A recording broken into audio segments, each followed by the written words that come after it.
Mariano Vicente era el hermano pequeño de mi abuelo Martín.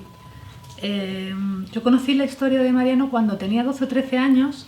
Mi padre nos contó a mi hermano y a mí que tenía un tío que había desaparecido en la guerra. Y eso es lo único que yo sabía de Mariano Vicente. Mariano Vicente era el hermano pequeño de mi abuelo. Eran 3 hermanos. Telesforo era el mayor, Martín era mi abuelo y Mariano era el pequeño. Entonces yo soy la nieta de Martín. Mariano Vicente vivía en Val de San García, era soltero y trabajaba en el campo. Se dedicaba a cuidar ovejas, cabras, cavar las viñas, todo de labrador. También era alguacil del Ayuntamiento de la República. Luego, cuando llegó la guerra, le llamaron a filas cuando tenía 42 años, en enero del 39, y lo reclutaron y se lo llevaron a la guerra. Cuando regresó, fue cuando a los poquitos días le detuvieron, porque alguien del pueblo le habían denunciado a él como alguacil del ayuntamiento y al alcalde y al concejal de la República. Se los llevaron a Cifuentes, a la cárcel de Cifuentes primero, y después los trasladaron a la cárcel de Guadalajara. De allí esperaron unos meses, estuvo como un año más o menos, y hicieron el juicio sumarísimo en Brihuega, que es otro pueblo de aquí de Guadalajara. En Brihuega celebraron el juicio sumarísimo y le condenaron a 6 años y un día a trabajos forzados al campamento de penados de Belchite, a la reconstrucción del pueblo de Belchite y de Quinto de Ebro. Rápidamente, yo creo que sobre el verano, se lo llevaron ya a Belchite, a campamentos, y desde allí es donde escribía las 3 únicas cartas que conservamos, desde Belchite y desde Quinto de Ebro, escribía las cartas. Después, al poquito tiempo, le concedieron, no sabemos por qué, la libertad condicional y le desterraron a Valencia. En Valencia, cuando llegó, a los 7 días así más o menos de llegar, se presentó en la cárcel, porque todos los meses se tenía que presentar en la cárcel, y la policía, según los archivos, lo recogió de la calle como un transeúnte en muy mal estado y lo ingresaron en el Hospital Provincial de Valencia. Allí murió a los 4 o 5 meses de estar ingresado de calquesia, o sea, de desnutrición extrema. Murió de hambre. Y fue enterrado en una fosa común del Cementerio General de Valencia. Cuando desterraron a Mariano a Valencia, ninguno de sus hermanos tuvo noticia de que le habían concedido la libertad condicional y que lo destinaron a Valencia, a una dirección que era la calle Cuart número 80. La familia nunca supo que Mariano había muerto, ni en qué circunstancias. La familia lo único que sabía es que dejó de escribir y que ya no supieron más de él. La Guardia Civil vino a buscarlo a su casa del Val porque lo tenían en busca y captura, pues no se había presentado en la cárcel de Valencia. Desde la cárcel de Valencia escribieron a la cárcel de Guadalajara diciendo, esto consta en los archivos, diciendo que la Guardia Civil fuera a su casa, a su domicilio de Val de San García, y que preguntara a los familiares si es que Mariano estaba allí. Cuando la Guardia Civil llegó al pueblo y preguntó por Mariano, la familia se sorprendió, pues ellos pensaban que estaba en el campamento de penados de Belchite todavía y que hacía meses que no recibían ninguna noticia suya. Entonces fue ahí cuando la Guardia Civil le dijo a sus hermanos que Mariano estaba en Valencia, en la calle Cuart número 80, y que le escribieran para ver si daban con él, y que la Guardia Civil le estaba buscando, que tanto la cárcel de Valencia como la de Guadalajara estaban buscándole.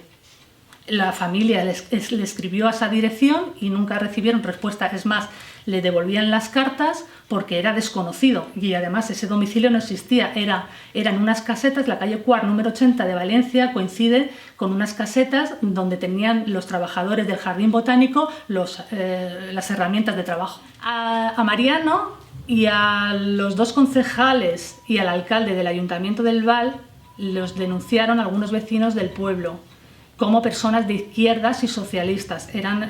Formaban parte del Ayuntamiento de la República.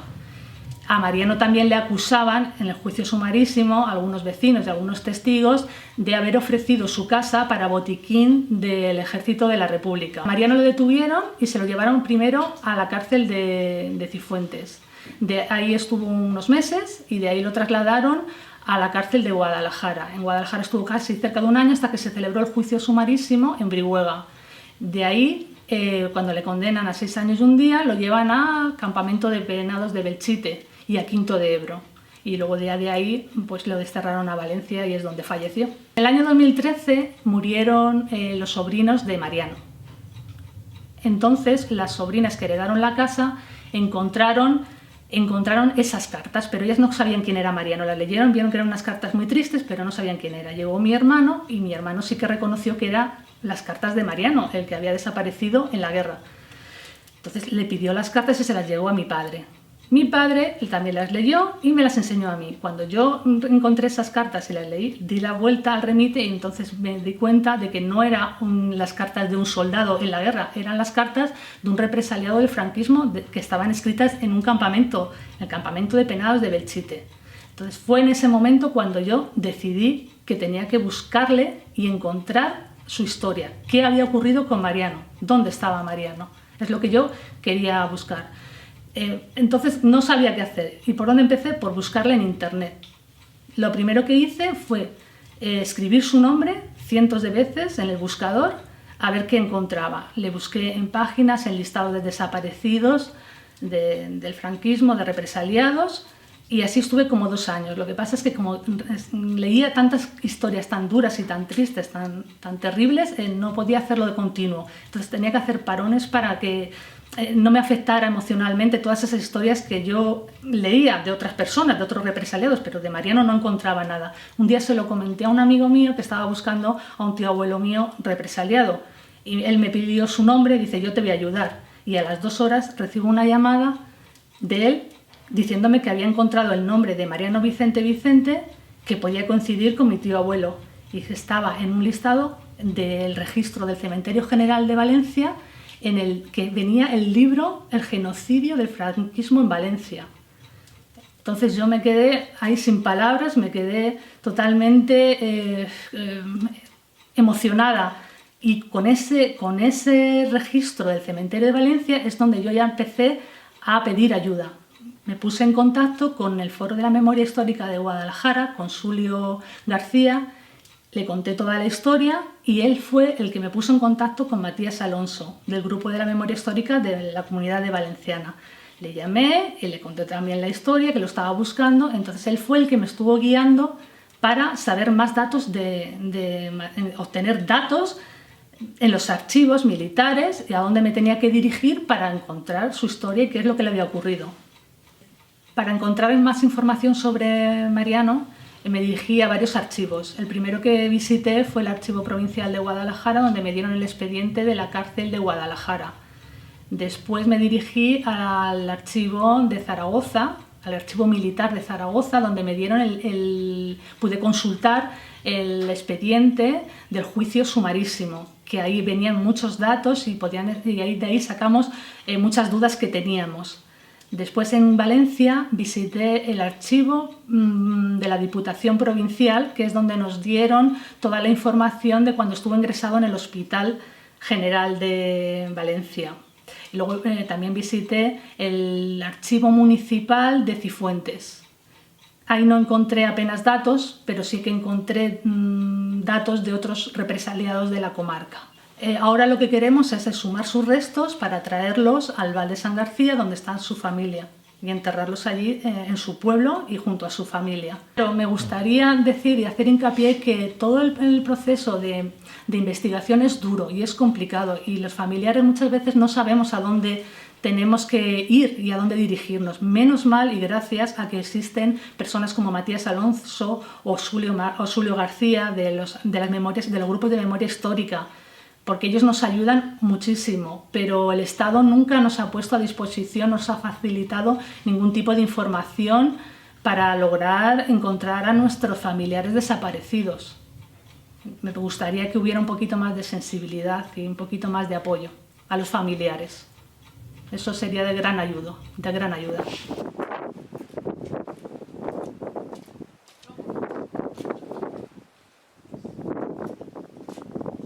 Pues tío, hermano de mi padre, era Mariano.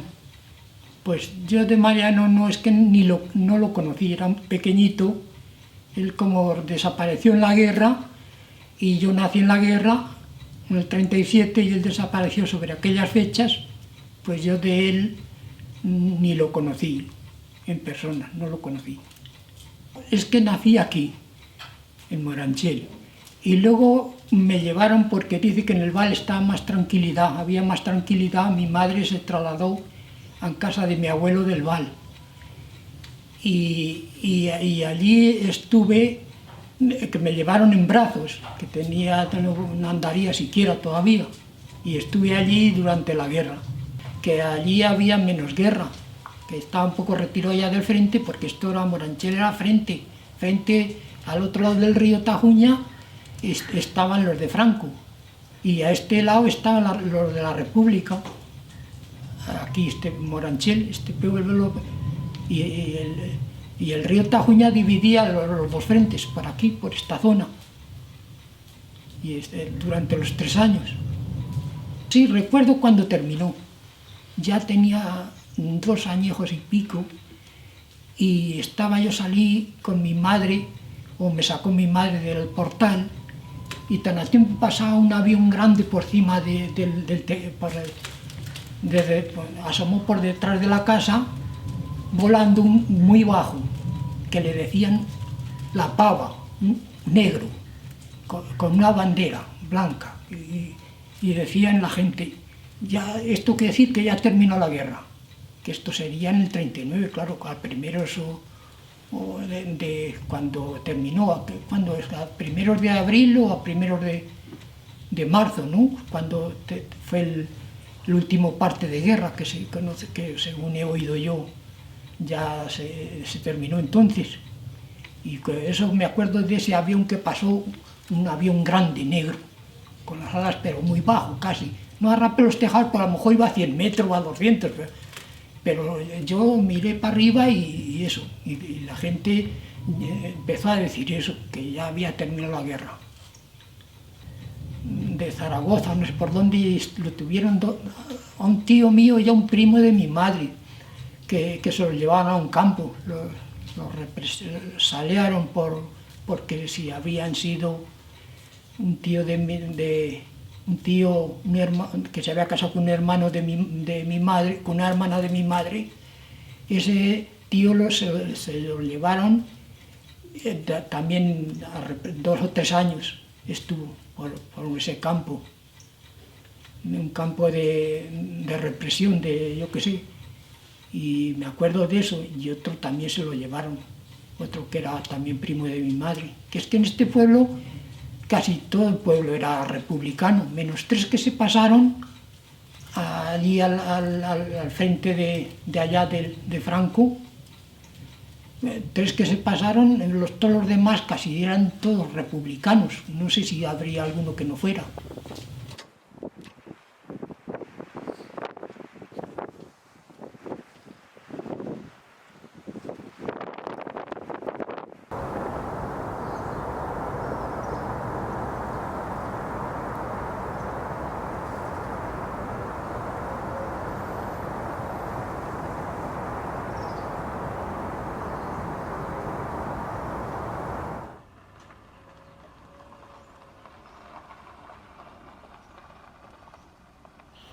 Pues Belchite quizá esté en el origen del drama que vivió Mariano Vicente. Los antecedentes son que este pueblo era y es uno de los centros de la comarca, y en el transcurso de la guerra se convirtió pues en una especie de trofeo. El ejército republicano, la parte que comandaba Lister, el batallón Lincoln, etc., se fijó como objetivo la toma de este pueblo por su honda significación, incluso política, porque era un pueblo considerado como muy de derechas. Entonces se organizó una enorme batalla que acabó destruyendo totalmente el pueblo.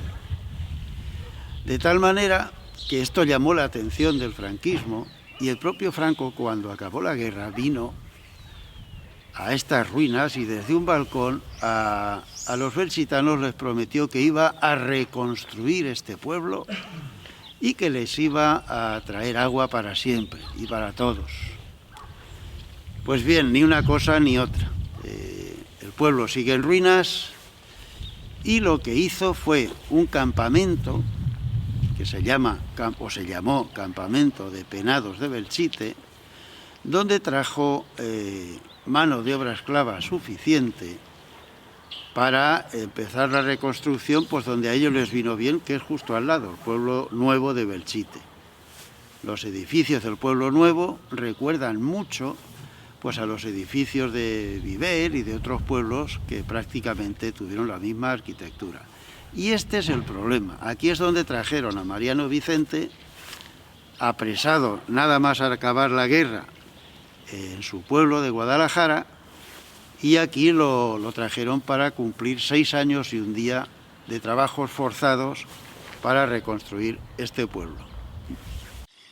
Pues la historia de Mariano Vicente aún no la sabemos toda,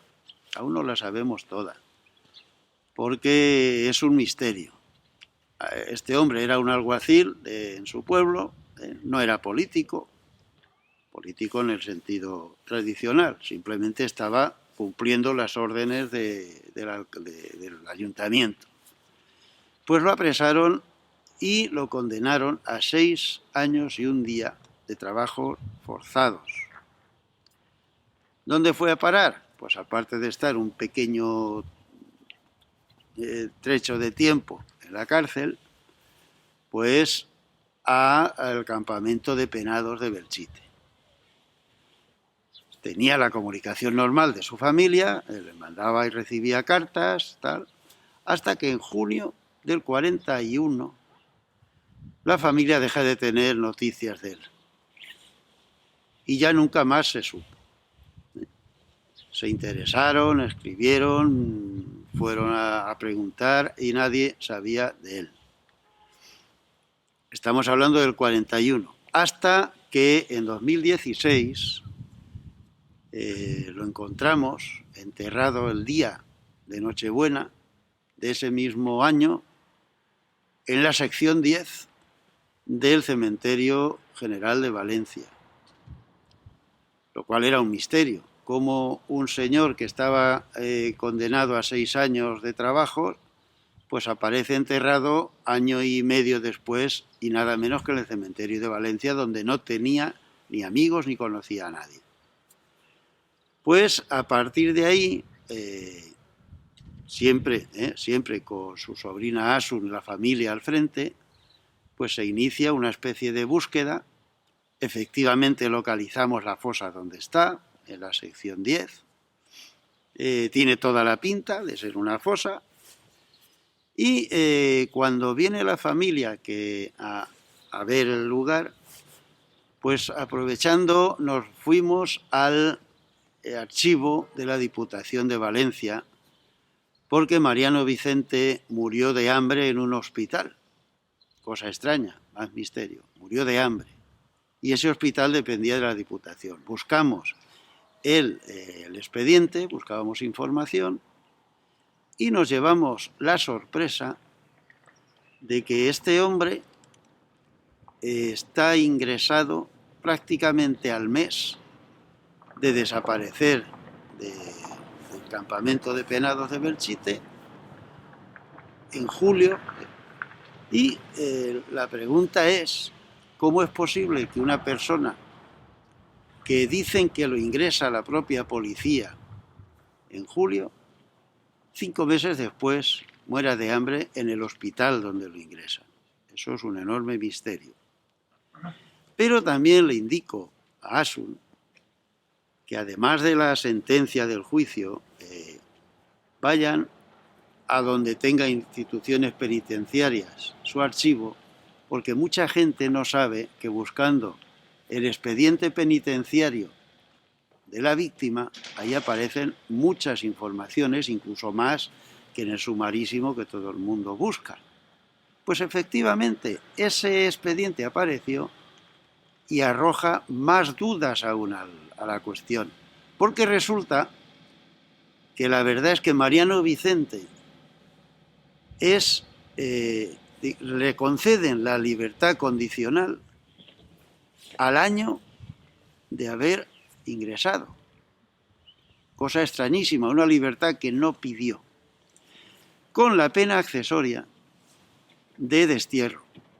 Y dice en ese expediente que el propio Mariano Vicente fija su residencia en Valencia, en la calle Quart número 80. Repito que él no conocía a nadie. El mismo expediente revela que se presenta la primera vez a la Guardia Civil y la Guardia Civil informa que al mes siguiente, es decir, ya en agosto, ya no se presenta. Y la Guardia Civil sigue haciendo pesquisas. ¿Cómo es posible que por el expediente del Hospital Provincial figure que es la propia policía la que ingresa a Mariano Vicente en julio y la Guardia Civil se tire años buscándolo? Es decir, no había coordinación. Entonces, todo esto lo que arroja son muchas dudas, muchas cuestiones que hay que seguir investigando. Lo importante, pues que por fin esta familia ha encontrado a Mariano Vicente y estamos en proceso para que, con la ayuda de las instituciones, sobre todo el gobierno, que ya concedió una ayuda económica, pues se pueda exhumar y traerlo donde la familia quiere, que es aquí a su pueblo, a ser enterrado donde ellos quieren que esté, no donde los tiró o donde lo tiró el franquismo.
Durante la dictadura, durante la guerra civil ya en la parte de Franco, a los soldados o oficiales que cogen en los campos de batalla, que son derrotados por los franquistas, los republicanos que cogen, los meten en campos, al principio no se llaman de concentración, o sí, depende del comandante militar de la zona, pero vamos, esencialmente son campos de concentración.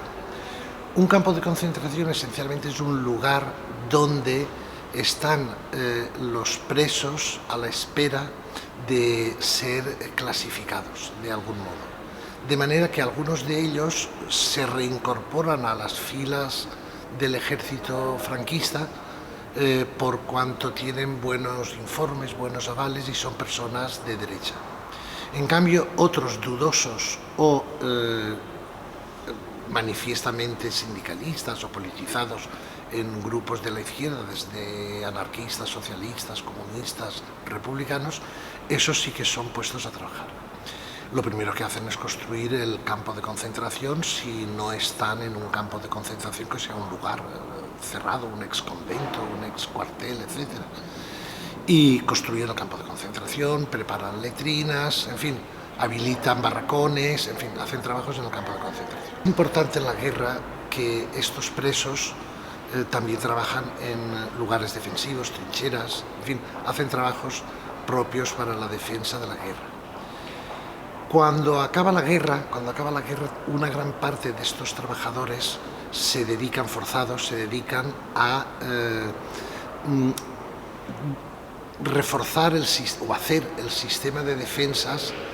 Está la guerra mundial, España puede entrar al lado de las potencias del eje, entonces se hacen estructuras defensivas, sobre todo en la zona de los Pirineos, en Gibraltar y en el protectorado de Marruecos.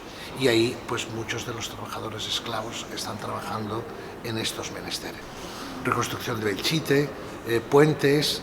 Por ejemplo, hay una obra hecha por trabajadores cautivos muy importante y significativa de todas ellas, que es el Canal del Guadalquivir. El Canal del Guadalquivir lo hacen trabajadores forzados y convierten con el canal unas tierras que eran marisma o secano, humedal, en zona de regadío.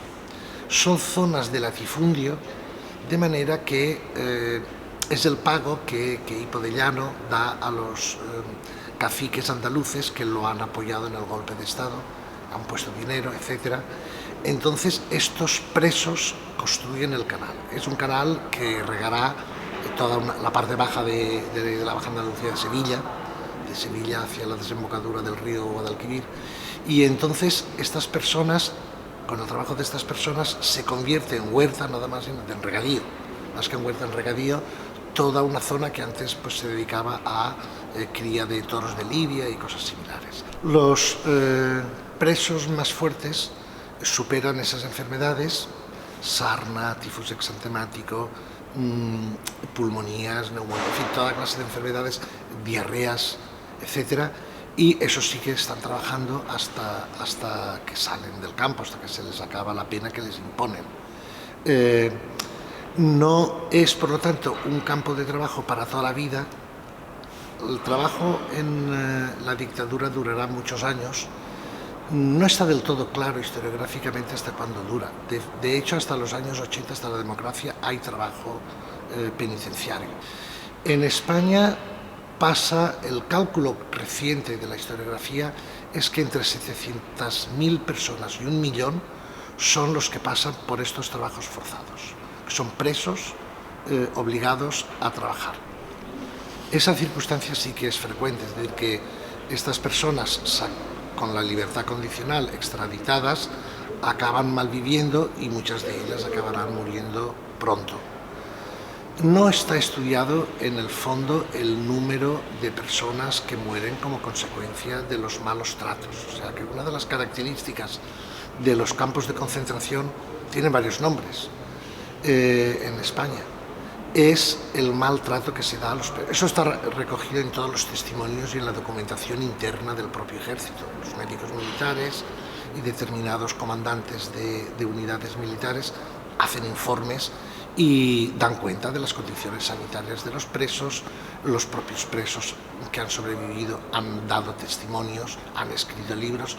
Es muy conocido el pésimo trato, el trato cruel, con ensañamiento, con toda clase de sufrimientos adicionales, de que por el mero hecho de ser presos, vencidos por ser presos rojos, etc.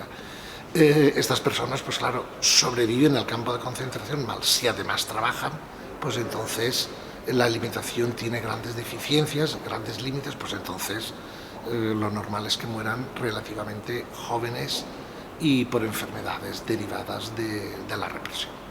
Desde el 76 la historiografía ha hecho grandes avances en la recuperación de la historia del proceso que empieza en el 36 y acaba en el 76.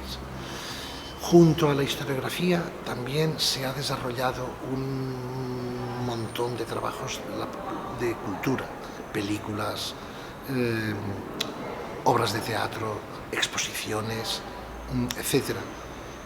Es importante las revistas. Las revistas yo creo que recordar que empezó, entre otras, Interview, sacando represión franquista, represión alemana en Mauthausen, etc.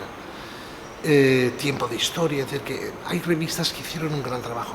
Hoy hay muchos diarios ya que sacan noticias permanentes, el diario.es, por ejemplo, noticias permanentes de recuperación de la memoria histórica. Es decir, que es un proceso de los ciudadanos de la historiografía profesional o académica, que recupera la memoria democrática sin complejos, es decir, que se tiene que recuperar entera, es decir, que esto no va contra nadie, esto es para tener una conciencia política ordenada, porque si no se tiene esa conciencia política ordenada, la democracia española lo que puede perder es su alma. Y eso es lo peor que puede tener una democracia, no tener alma. Los campos de concentración franquistas eran espacios donde en primer lugar, eran espacios donde se clasificaba a las personas.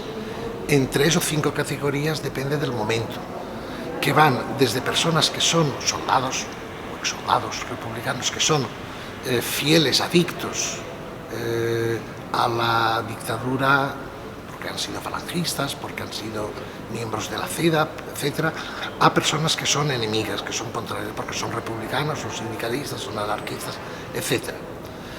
Y los clasifican, recogen información y empiezan ya a hacer trabajos, normalmente pues construyendo, mejorando el espacio donde está el campo, poniendo alambradas, haciendo letrinas, en fin, etcétera, o incluso fuera del campo.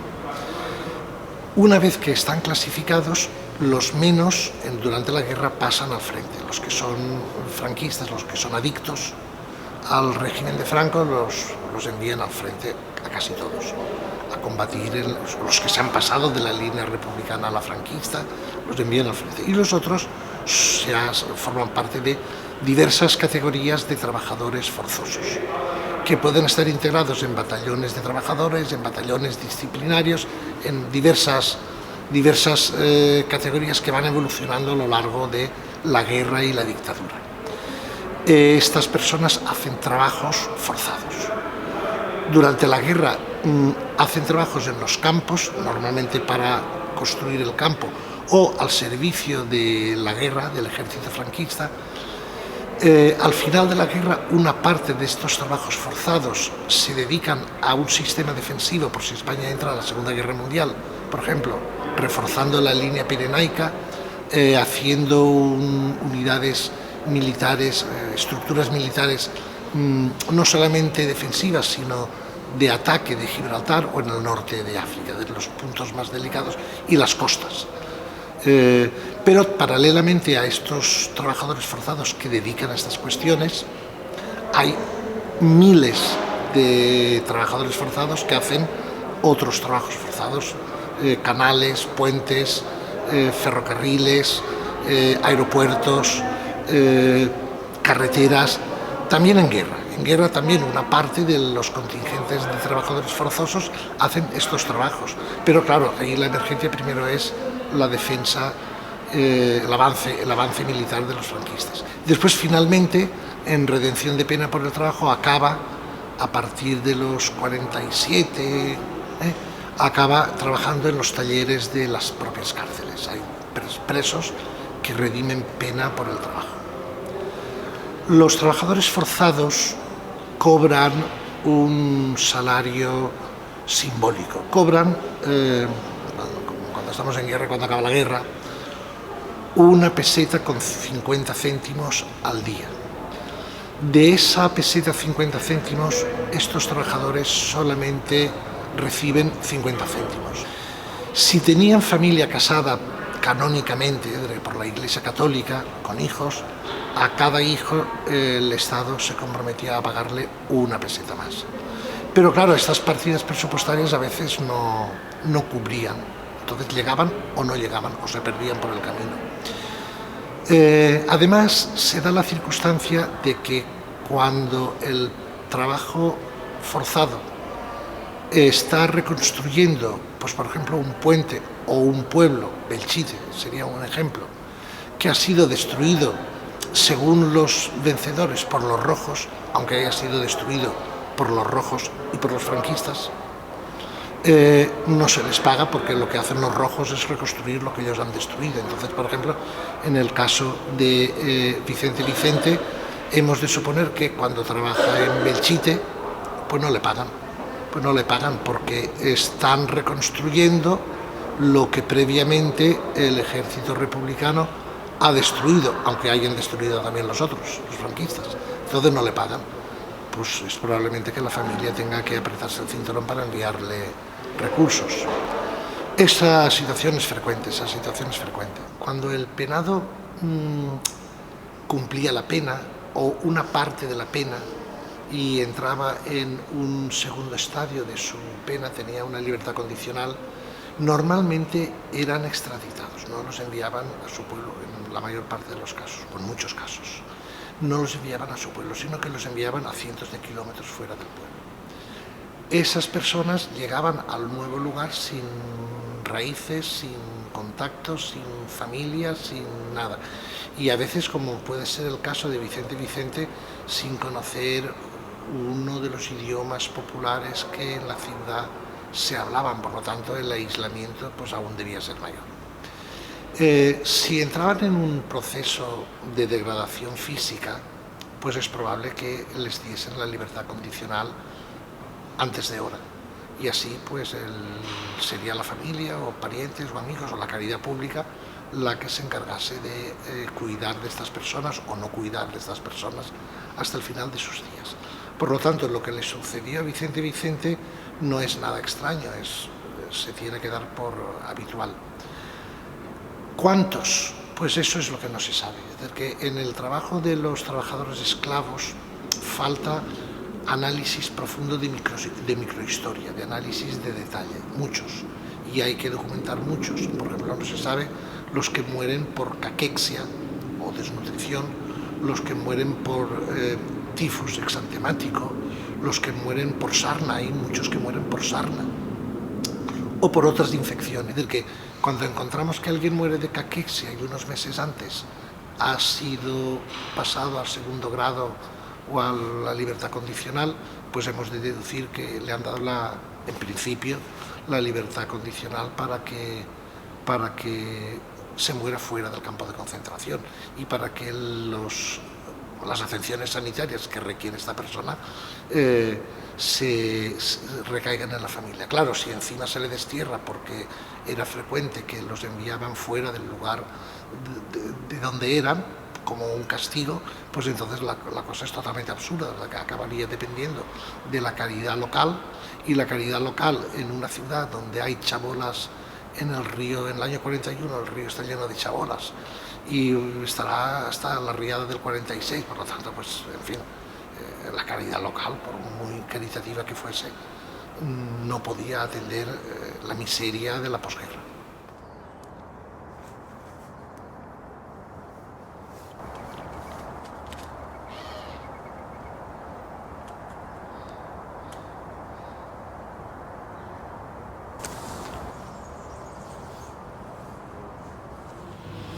Bueno, pues el cargo en sí que me delegó el presidente de la Diputación de Memoria Histórica, pues en principio me llamó qué pensaba y yo, pero bueno, la verdad es que enseguida acepté porque me hacía mucha ilusión personalmente y políticamente. Creo que tengo que aportar muchas cosas, sobre todo como gobierno de la Diputación, a todas las cosas que tuvieron que ver unos episodios en este país que no debieron suceder, y sobre todo dar ese cariño a toda la gente que se afectó, tanto víctimas, familiares, de una administración que les abandonó en aquellos momentos. Tanto el caso de Mariano Vicente como el de otros, yo creo que la administración tiene que poner todas las energías y los recursos económicos necesarios y darle el cariño a toda esa gente para intentar paliar, pues eso, todo lo que, como he dicho antes, que la administración en su día les dejó.